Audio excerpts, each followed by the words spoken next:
আমাদের শরীরের যে ইমিউন সিস্টেম রয়েছে, রোগ প্রতিরোধ করার যে ক্ষমতা আমাদের শরীরে রয়েছে, সেটা সব থেকে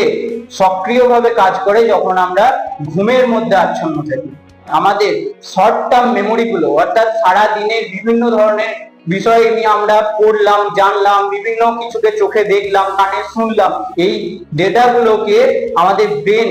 লং টার্ম মেমোরিতে, অর্থাৎ যেটা আমাদের দীর্ঘ সময় ধরে মনে থাকে, সেই রকম মেমোরি,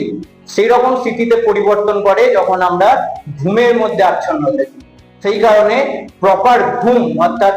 অন্তত 24 ঘন্টার মধ্যে 7 ঘন্টা বা 8 ঘন্টা একটানা ঘুম, without interruption, without any disturbance,